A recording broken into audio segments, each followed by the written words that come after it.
ములుగు జిల్లా కేంద్రంలో high tension చోటు చేసుకుంది. మంత్రి సీతక్క ఆఫీస్ ముట్టడికి బీజేపీ శ్రేణులు యత్నించాయి. ఒక్కసారిగా క్యాంప్ కార్యాలయం వైపు దూసుకెళ్లాయి. ఆఫీస్ వద్ద ఏర్పాటు చేసిన సీతక్క ఫ్లెక్సీలను బీజేపీ కార్యకర్తలు చింపేశారు. అలాగే సీఎం రేవంత్ రెడ్డి దిష్టిబొమ్మను దగ్ధం చేశారు. పోలీసులు అలాగే బీజేపీ శ్రేణుల మధ్య తోపులాట జరగడంతో కొద్దిసేపు ఉద్రిక్తత పరిస్థితి నెలకొంది. రోడ్డుపై బైఠాయించిన బీజేపీ కార్యకర్తలు కాంగ్రెస్ వ్యతిరేకంగా నినాదాలు చేశారు. भारत माता की जय कांग्रेस कुंडलारा भारत माता की जय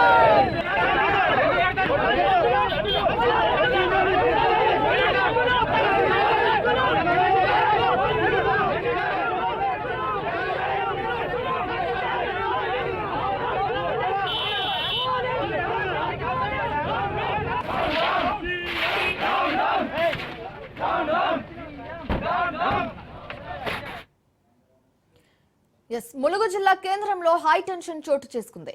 మంత్రి సీతక్క ఆఫీస్ ముట్టడికి బీజేపీ శ్రేణులు యత్నించాయి. ఒక్కసారిగా క్యాంప్ కార్యాలయం వైపు దూసుకెళ్లాయి.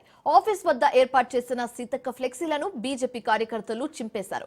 అలాగే సీఎం రేవంత్ రెడ్డి దిష్టిబొమ్మను దగ్ధం చేశారు. పోలీసులు బీజేపీ శ్రేణుల మధ్య తోపులాట జరగడంతో కొద్దిసేపు ఉద్రిక్తత పరిస్థితి నెలకొంది. రోడ్డుపై బైఠాయించిన బీజేపీ కార్యకర్తలు కాంగ్రెస్ వ్యతిరేకంగా నినాదాలు చేశారు. ఇక ఇదే అంశానికి సంబంధించి తాజా సమాచారం మా కరెస్పాండెంట్ సతీష్ ఫోన్ ద్వారా అందిస్తారు. సతీష్ చెప్పండి.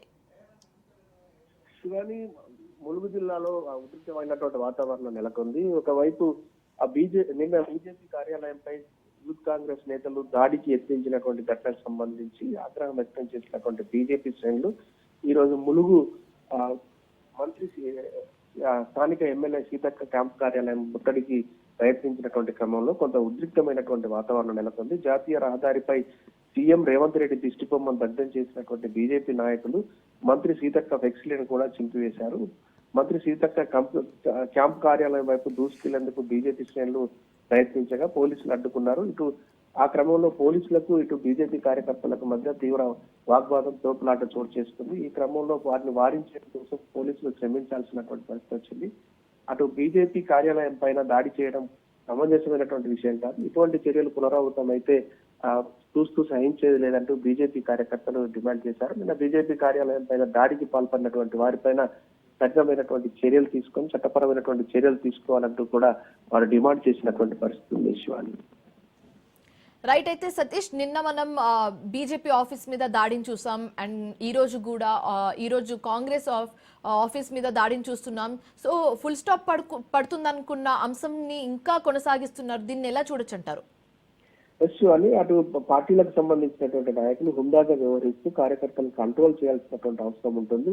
ఒక అంశానికి సంబంధించి ఏదైనా మాట్లాడుకోవాల్సినటువంటి పరిస్థితి వచ్చినప్పుడు దాన్ని పత్రికాముఖంగానో లేకుంటే రేఖలపరంగానో ఖండించాల్సినటువంటి అవసరం ఉంటుంది. అలా కాకుండా భౌతిక దాడులకు దిగడం అనేటువంటి చర్య కాదు అని ఇరు పార్టీలకు సంబంధించినటువంటి నేతలకు కూడా ఖండించాల్సినటువంటి అవసరం ఉంది. ఇటువంటి నాయకులు కంటితురుపుగా మాట్లాడుతూ అటు చర్యలు ప్రోత్సహించడం మూలంగానే ఇటువంటి దాడులు జరుగుతున్నాయనేటువంటి చర్చ కూడా సాగుతున్నటువంటి పరిస్థితి.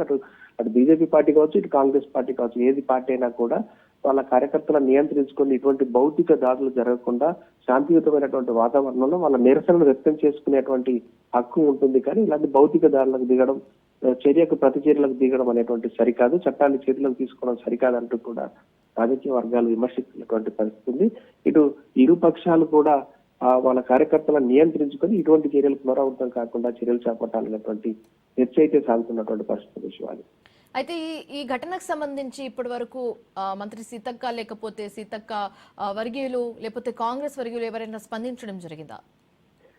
బీజేపీ నాయకులు క్యాంప్ కార్యాలయాన్ని ముట్టడికి ప్రయత్నించినటువంటి క్రమంలో అక్కడ కాంగ్రెస్ కార్యకర్తలు ఎవరు కూడా లేకపోవడంతో కొంత పరిస్థితి కంట్రోల్లో ఉందని చెప్పుకోవచ్చు. ఇరు వర్గాలు కనుక ఎదురుపడినట్లయితే పరిస్థితి కంట్రోల్ చేసేటువంటి పరిస్థితిలో ఉండేది కాదు అనేటువంటి చర్చ కూడా సాగుతుంది. దీనిపైన కాంగ్రెస్ శ్రేణులు ఎలా స్పందిస్తారనేది చూడాల్సి ఉంది. Shivani, right. Thank you Satish.